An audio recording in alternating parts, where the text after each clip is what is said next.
trophy race.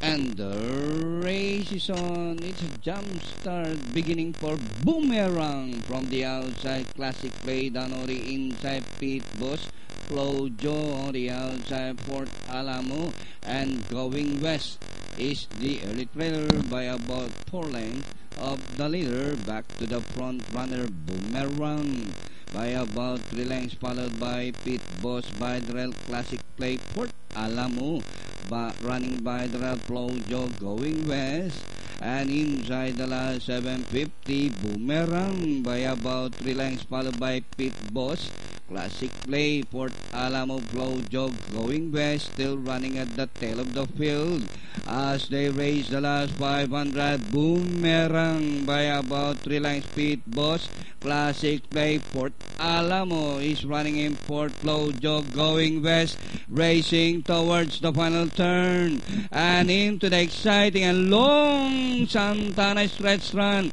with Boomerang Classic play Pete Boss Fort Alamo in between runners. Flojo last 100 Classic play Pete Boss by the rallies. Boomerang Flojo on the farther outside. Classic play Pete Boss Flojo rushing up, and finally close between Pete Boss Flojo. Then comes Boomerang Classic play going west Fort Alamo.